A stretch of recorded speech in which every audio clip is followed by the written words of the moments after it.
ಇಂದು ನವರಾತ್ರಿಯ 9ನೇ ದಿನ, ಅಂದರೆ ಕೊನೆಯ ದಿನ. ಇಂದು ದುರ್ಗಾದೇವಿಯ ಮತ್ತೊಂದು ರೂಪವಾದ ಸಿದ್ಧಿದಾತ್ರಿಯನ್ನು ನಾವು ಪೂಜಿಸುತ್ತೇವೆ.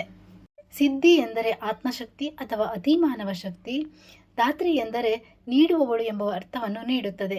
ಆದ್ದರಿಂದಲೇ ಆಕೆ ಶಕ್ತಿಯನ್ನು, ಆಶೀರ್ವಾದವನ್ನು ಮತ್ತು ಸಿದ್ಧಿಗಳನ್ನು ನೀಡುವ ತಾಯಿಯಾಗಿ ಪೂಜಿಸಲ್ಪಡುತ್ತಾಳೆ. ಸೃಷ್ಟಿಯ ಆರಂಭದಲ್ಲಿ ಬರೀ ಕತ್ತಲೆಯೇ ಆವರಿಸಿತ್ತು. ಆ ಸಂದರ್ಭದಲ್ಲಿ ದೇವಿ ತನ್ನ ಪರಮಶಕ್ತಿಯನ್ನು ಸೇರಿಸಿ ಬ್ರಹ್ಮ, ವಿಷ್ಣು, ಶಿವರನ್ನ ಸೃಷ್ಟಿ ಮಾಡ್ತಾಳೆ. ತಮ್ಮ ತಮ್ಮ ಕಾರ್ಯಗಳನ್ನು ಮಾಡಲು ಸಿದ್ಧರಾಗ್ತಾರೆ. ಆದರೆ ಅವರಿಗೆ ಆ ಕಾರ್ಯಗಳನ್ನು ಪೂರೈಸುವಂತ ಬೇಕಾಗುವಂತಹ ಶಕ್ತಿಯ ಕೊರತೆ ಬರುತ್ತೆ. ಆಗ ಅವರೆಲ್ಲ ತಾಯಿಯ ಮೊರೆ ಹೋಗ್ತಾರೆ. ಅವರ ಪ್ರಾರ್ಥನೆಗೆ ಸ್ಪಂದಿಸಿದಂತಹ ತಾಯಿ 9ನೇ ರೂಪವಾದ ಸಿದ್ಧಿದಾತ್ರಿ ರೂಪವನ್ನ ತಾಳ್ತಾಳೆ.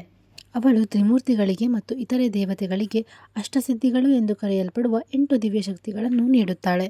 ಈ ಶಕ್ತಿಯಿಂದ ತ್ರಿಮೂರ್ತಿಗಳು ತಮ್ಮ ಕರ್ತವ್ಯವನ್ನು ಯಶಸ್ವಿಯಾಗಿ ನಿರ್ವಹಿಸಿದರು. ಬ್ರಹ್ಮನು ಸೃಷ್ಟಿ ಕಾರ್ಯವನ್ನು ಪ್ರಾರಂಭಿಸಿದನು, ವಿಷ್ಣು ಬ್ರಹ್ಮಾಂಡವನ್ನು ಸ್ಥಿರಗೊಳಿಸಿದನು ಮತ್ತು ಶಿವನು ಸಂಹಾರ ಶಕ್ತಿಯನ್ನು ಹಸ್ತಗತ ಮಾಡಿಕೊಂಡನು. ಅಲ್ಲದೆ ಶಿವನೂ ಕೂಡ ತಾಯಿ ಸಿದ್ಧಿದಾತ್ರಿಯ ಕೃಪೆಯಿಂದ ಅರ್ಧನಾರೀಶ್ವರ ರೂಪವನ್ನು ಪಡಿತಾನೆ. ಇದರಿಂದ ಸ್ತ್ರೀ ಶಕ್ತಿಯ ಮಹತ್ವವೂ ಕೂಡ ಸಾಬೀತಾಗತ್ತೆ. ಹೀಗೆ ದೇವಿ ಸಿದ್ಧಿದಾತ್ರಿಯ ಕಥೆ ಕೇವಲ ಪೌರಾಣಿಕ ಕಥೆ ಮಾತ್ರವಲ್ಲ, ಅದು ಶಕ್ತಿಯ, ಭಕ್ತಿಯ ಮತ್ತು ಆತ್ಮಜ್ಞಾನಕ್ಕಾಗಿ ನಮ್ಮೊಳಗಿನ ದೈವಿಕ ಶಕ್ತಿಯನ್ನು ಅರಿತುಕೊಳ್ಳುವ ಪ್ರೇರಣೆಯಾಗಿದೆ.